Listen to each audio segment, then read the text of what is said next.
Pre departure চেকলিস্টগুলো কি হতে পারে, এই বিষয়গুলো ফেস করছি। তো শুরু করা যাক ডকুমেন্টসগুলো দিয়ে। প্রোভাইড করা হয়েছে সবগুলো আপনাকে সাথে নিতে হবে। আপনি আসলে চায়না আসবেন, আসার পরে কোথায় থাকবেন সেই বিষয়টা আগে কনফার্ম হওয়া দরকার। পেমেন্ট সেকশনে উইচাট বালি পেতে অ্যাড করে চালাতে পারবেন। চায়নাতে 110 হচ্ছে হটলাইন নাম্বার, যেটা পুলিশের। আপনি যদি পুলিশকে আসসালামু আলাইকুম, আশা করি স্বাধীন বাংলাদেশে সবাই সুস্থ আছেন। একটু আগে আমাদের মিটিং হলো ভার্সিটি থেকে, যারা সেপ্টেম্বর সেশনে অ্যাড হবেন, ভার্সিটিতে আসবেন, তো তাদের কোন কোন বিষয়গুলো লক্ষ্য রাখতে হবে, মিনস প্রি ডিপার্চার চেকলিস্টগুলো কী হতে পারে সেসব বিষয়ে। তো আমি মিটিং এখনও শেষ হয়নি, তো আমি ভাবছি এর ফাঁকে একটা বাংলায় আপনাদের তথ্যগুলো জানাই দিই অ্যাজ এ অ্যাডমিশন অ্যাম্বাসিডর হিসাবে। চলুন শুরু করা যাক।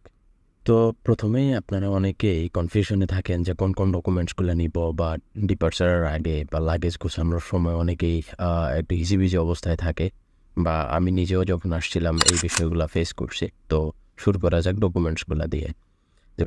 পাসপোর্ট তো থাকবেই, সাথে স্টুডেন্ট ভিসা যে জায়গাতে লাগাবে 5 রকম সাফিসিয়েন্ট পেজ ব্ল্যাঙ্ক থাকে। এরপরে আপনার academic certificate, transcript, original physical examination report, যেগুলো আপনি মেডিকেল থেকে করে নিছেন।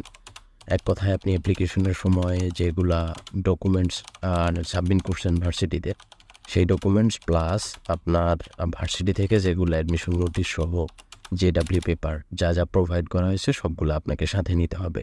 এবং মেডিকেল রিপোর্টের যে পেপারগুলো, ফিজিক্যাল এক্সামিনেশন পেপারগুলো যেগুলো বাংলাদেশ থেকে নিছেন, সেই পেপারগুলোর সাথে নিলে আপনার অনেকটা কস্ট বেঁচে যাবে। তবে এইখানে একটা টিপ হচ্ছে, আপনি অরিজিনাল যে সার্টিফিকেটের কপিগুলো আছে সেগুলো আপনি পারলে একটা অনলাইন কপিস করে নেবেন পিডিএফ আকারে, যে ফোল্ডারে থাকবে আপনার চাওয়া মাত্রই যেন আপনি প্রিন্ট করে দিতে পারেন। এরপরে আসি পরের অ্যাকোমোডেশন।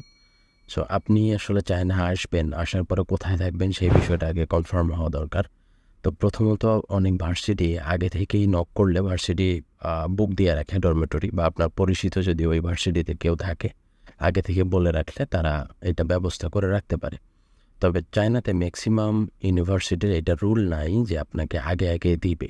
আপনাকে নিয়ম হচ্ছে এটা ভার্সিটিতে এসে রেজিস্ট্রেশনের পরে আপনি ডরমেটরির রুম পাবেন। তো এজন্য আপনার আগে ফিক্স করতে হবে, যদি আপনি ক্যাম্পাসের ভিতরে থাকেন তাহলে টাইমিংটা ওভাবে মিলায় আসতে হবে যে আপনি ধরেই নেবেন যে রেজিস্ট্রেশনের পরে আপনি ডরমেটরি পাবেন।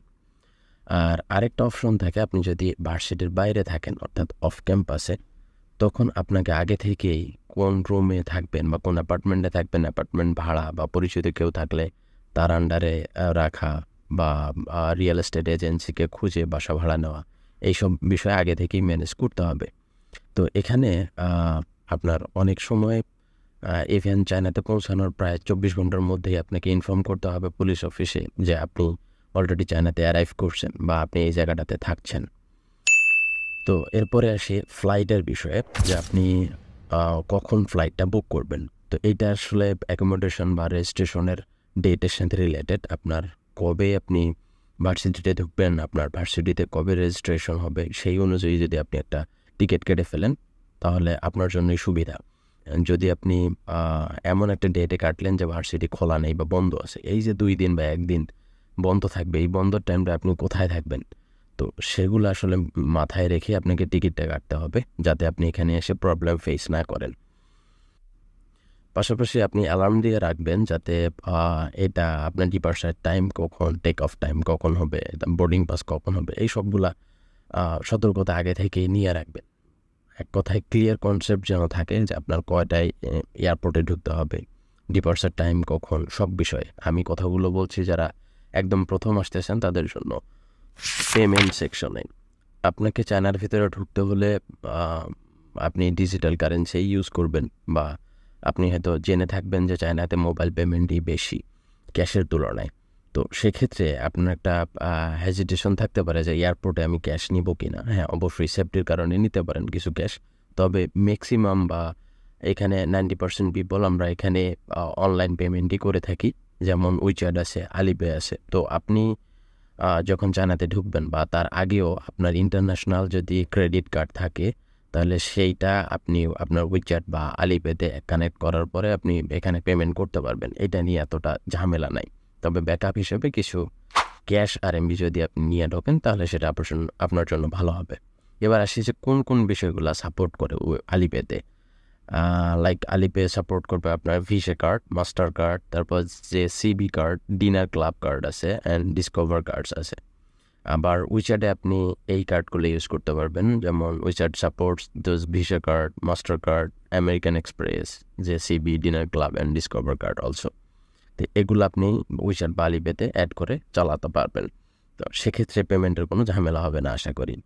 এর বাইরেও আরও কিছু প্রস্তুতি নিতে পারেন, যেমন চায়নাতে আপনি অ্যারাইভ করার পর, এয়ারপোর্টে নামার পর আপনার ভার্সিটি আপনাকে পিক আপ করবে কিনা, বা আপনার নিজে নিজে যাইতে হলে তাহলে আপনি যেটা করতে পারেন, অ্যাডমিশন নোটিশে আপনার ভার্সিটির অ্যাড্রেস দেওয়া আছে, সেটা ম্যাপে বসায়, আগে থেকেই ম্যাপ ডাউনলোড করা যদি থাকে আপনার, তাহলে ম্যাপে বসায় ড্রাইভারকে দেখাইলেন যে আমি এই লোকেশনে যাব, সেক্ষেত্রে কত ভাড়া নিবে তার সাথে বার্গেন করার মতো যে চাইনিজ ওয়ার্ডগুলো থাকে বা সেন্টেন্স কিছু জেনে আসলেন, তাহলে সেটা আপনার জন্য ভালো হবে।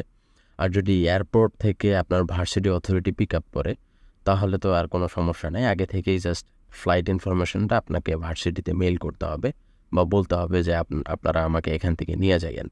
তো এটা ডিপেন্ডস করতেছে আপনার উপর, আপনি কোনটা প্রেফার করবেন, ভার্সিটি নাকি নিজে। তো নিজে করলে নিজের ব্যবস্থাটা আগে থেকে সে প্রিপারেশনটা করে নেবেন।